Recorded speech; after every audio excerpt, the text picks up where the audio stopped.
রাসূলুল্লাহ, আপনার ব্যাপারে আমি কোনো কিছুই বলিনি, তবে কেন এমন বললেন আপনি?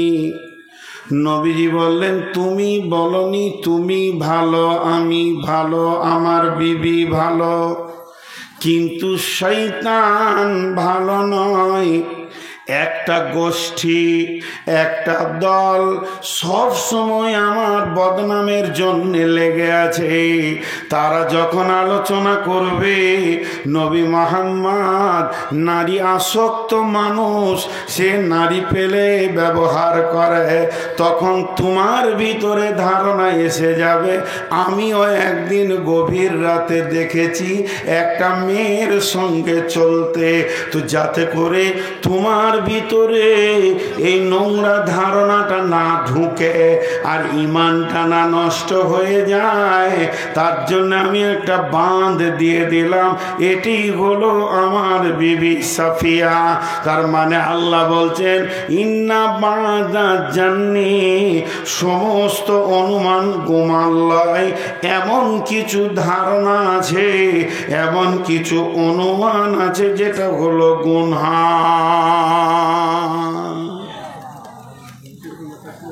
কিছু অনুমান আবার গুনাহ লয়, ধারণা গুনাহ লয়।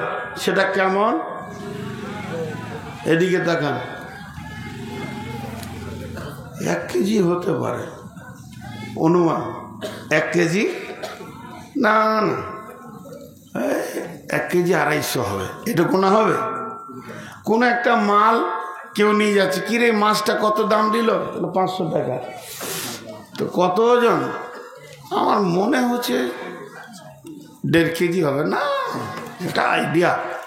এই ধারণাগুলো গুনাহ নয়।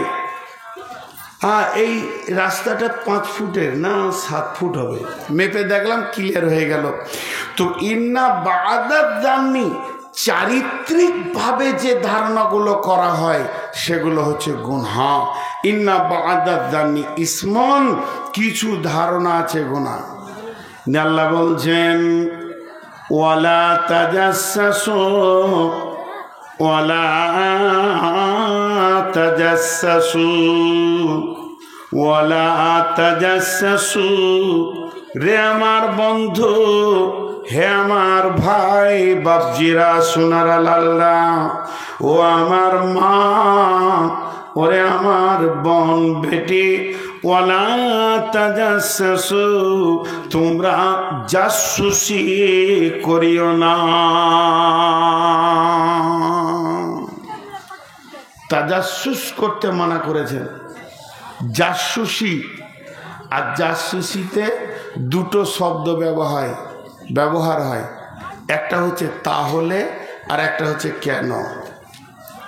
তাহলে আর কেন। যেমন আমি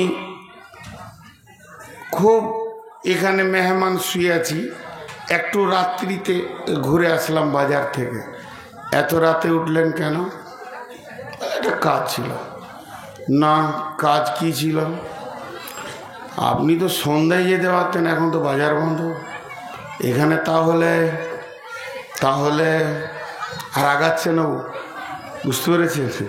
তাহলে কিছু থাকতে পারে। আপনি এধার ওধার নদীর ধারে ঘুরছেন, এটাকে বলছে জাসুসি। আল্লাহ বলছেন, তুমি যদি জাসুস হও তো আমিও তোমার থেকে বেশি বড় খবর রাখনেওয়ালা।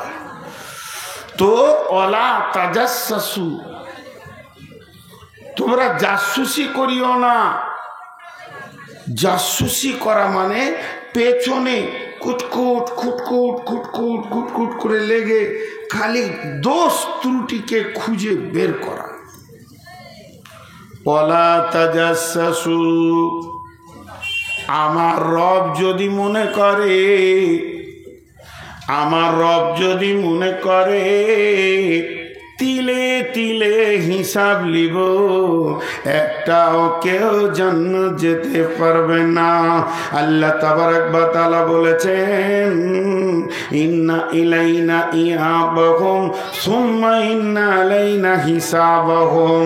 আমার কাছে ফিরে আসতেই হবে, হিসাব দিতেই হবে।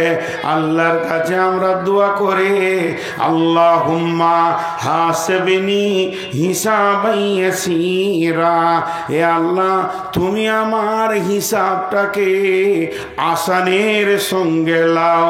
কবি নজরুল আর আসান করে দিয়েছে,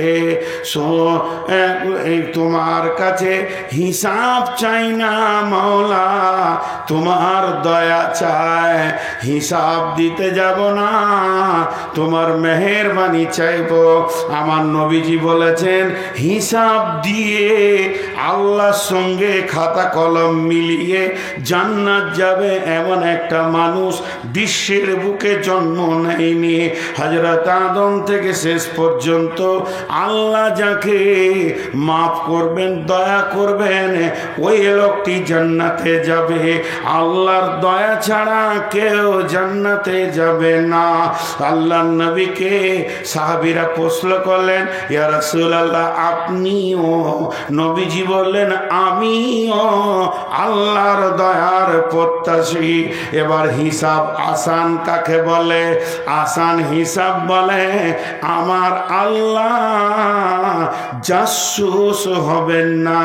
আল্লাহ যদি সেই দিন একবার, বুখারীর হাদিস আছে বন্ধু, আল্লাহ যদি একবার আপনার আমল নামাতে আঙ্গুলটা দিয়ে বলে বান্দা তুমি এই কাজটা করেছো কেন, আল্লাহ যদি কেন বলে দেয়, আল্লাহর কেনর প্রাচীরটা এত বড় হবে, ওটাকে টপকাবার পুরুষ কেউ জন্মায়নি। ওকে জেনে নিতে হবে আল্লাহ কেন বলেছে, মানে আমি জাহান্নাম যাব, বিধায় আল্লাহ যাকে মাফ করবেন আল্লাহ কেন শব্দ বলবেন না। তাহলে আমাদের রব এত বড় মেহেরবান, তিনি আমার আপনার ব্যাপারে দয়াবান। তুমি মানুষ হয়ে মানুষের পেছনে লেগেছ কেন? এটা করলে কেন, ওটা করলে কেন? অতএব আল্লাহ বলছেন ওলা তাজাসসুসি, খবরদার তোমরা তাজাসসুসি করিও না।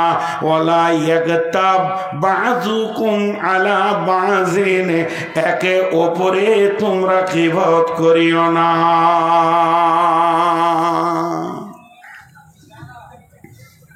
জি, একে অপরে গীবত করিও না।